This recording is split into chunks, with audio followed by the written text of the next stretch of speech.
So I want to talk about a serious topic because the Brooklyn community, the Syrian community in Brooklyn, has been very generous and beautifully so in giving tzedakah to different organizations. But I want to bring to your attention a serious matter.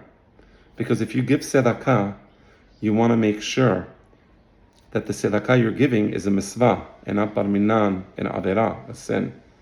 Now, if a person gives tzedakah to the wrong cause and potentially to a cause that promotes anti-Jewish values and anti-Torah and anti-halakha values, well, you wouldn't want to give tzedakah to that, would you? Because it's not going to be a mitzvah, but minan, you're going to be doing an averah.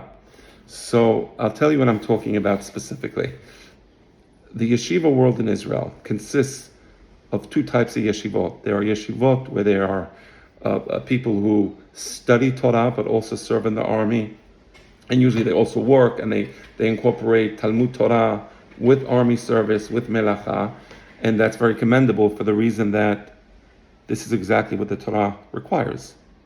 Yafeh Talmud Torah im derech eres, sheyegiat shenehem meshakahat avon. It's explicit in the Torah. In the Mishnayot, Pirkei Avot. Rabban Gamliel says so in the second chapter of Pirkei Avot. And then there are yeshivot where the students are specifically prohibited from going to the army. And going to army service is considered some sort of sin. Now, the state of Israel has tolerated those yeshivot, even though there is a parasitical aspect to, on the one hand, I don't want to serve in the army. Your sons will serve in the army.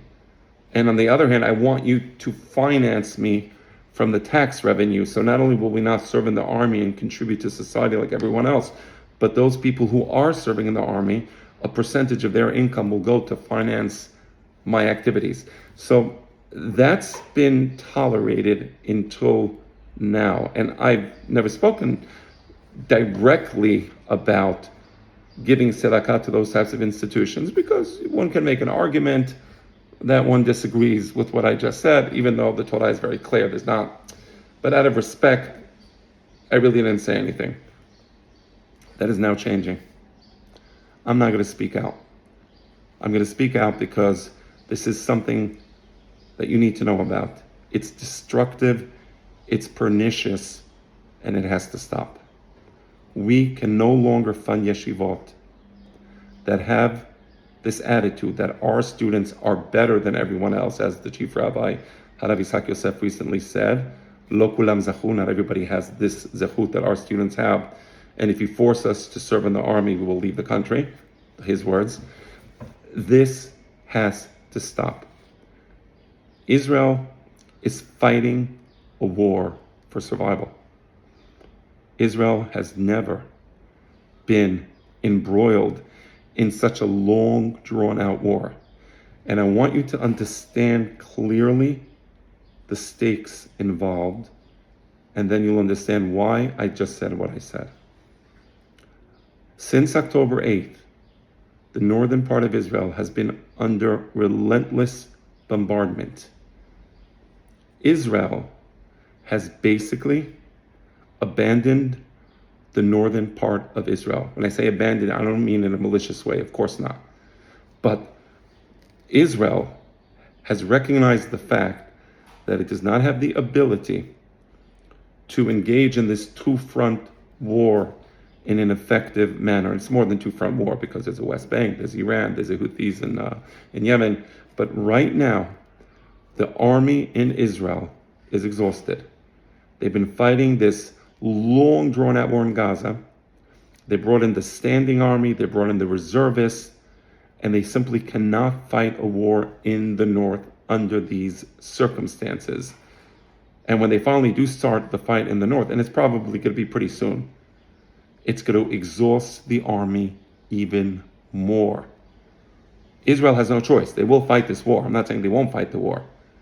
But the cost, the personal cost, the societal cost, where you take the same group of people who spent months and months in Gaza, and now you're going to continue fighting the war in Gaza, and then you're going to stretch out the army and take the same people and put them in the north. This is a very serious cost, both to the families of the soldiers and to society, because the economy is losing all the productivity of the people who would normally be engaged in working, in doing productive activities. And all the while, the yeshivas that have these students who refuse to serve in the army have this arrogant attitude where they say, oh, well, we're doing our share. No, they're not doing their share. And I want to say, and I want you to understand, never in Jewish history have we been in a situation where there is a group, let's call it an elite group, who stand above everyone else and say, because we're so religious, we don't have to do what you low people do. We have never had that in Jewish history. The greatest man ever in Jewish history, Moshe Rabbeinu, bichvodo ub'asmo, personally participated in the war against Og Melech HaBashan and Sichon Melech HaEmori. Do you think that Moshe Rabbeinu didn't have any Torah to study? Moshe Rabbeinu's student, one of the greatest figures in Jewish history, Yehoshua bin Nun. Never in history did a person state a miracle before the miracle happened. Yehoshua bin Nun did that. He made a request from Hashem that the sun and the moon stand still, and they did. Yehoshua bin Nun was personally involved in a long, multi-year war. You think Yehoshua bin Nun could not study Torah? He was a Talmid of Moshe Rabbeinu. Pinchas ben Elazar HaKohen personally was involved in the battles of Israel. David HaMelech, who the Mekubalim teach us is part of the Kisei HaKavod. His neshama somehow is one of the tzaddikim pulling the chariot, whatever that even means. David HaMelech was personally involved in numerous wars. So where does this idea come from that, I'm a yeshiva bachar in Bnei Brak, and I'm not going to fight in the war because I'm better than everyone? Really? You're better than David HaMelech? You're better than Moshe Rabbeinu? You're better than Yehoshua bin Nun? You're better than Pinchas ben Elazar ben Aaron HaKohen? Really? And where does the Torah say that? Because you're better than anyone, you don't have to help people? We're fighting a war for survival. People are suffering. Soldiers are suffering. And you want those soldiers to protect you while you stay in the yeshiva? Really? This is Torah? This is not Torah. This is Reform Judaism. It's baseless.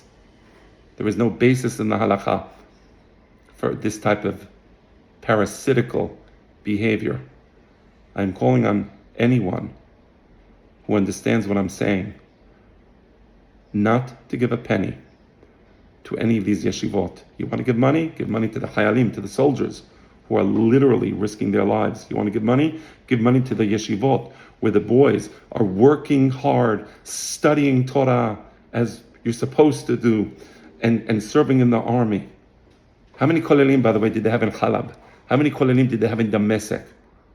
I like to learn about that, but here's a final point. There is a pseudo-argument going around.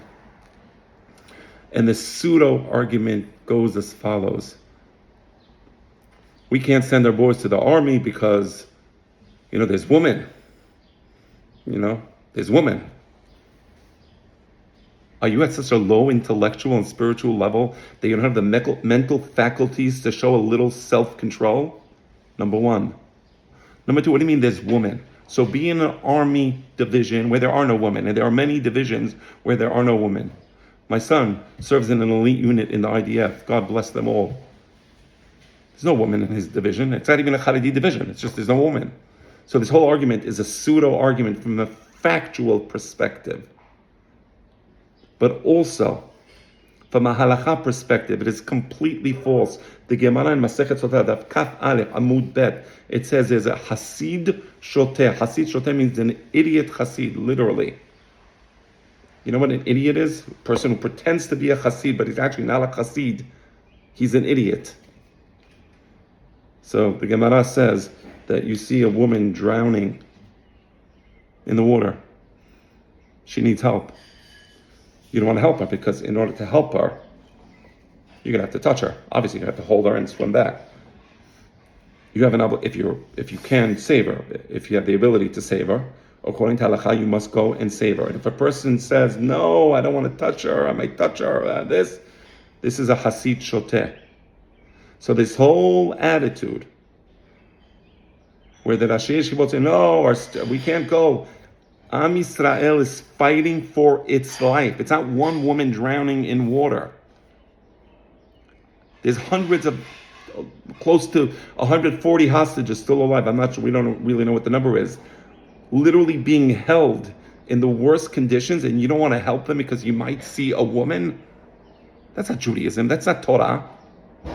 That's an immoral, degenerate attitude towards life. And we have to stand up against it. We have to speak out. This is not something that I take any pleasure in saying. But anybody who gives money to any of these yeshivot is not doing a mitzvah. Anybody who gives money to any of these yeshivot is promoting a sinful, degenerate, reform type of Judaism. So don't do it. If you want to give tzedakah, there's a lot of yeshivot you can give tzedakah to.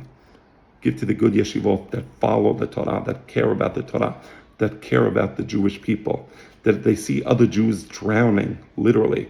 They don't say, oh, not for me, I'm a high level. They're not a high level. They're actually at a very low level.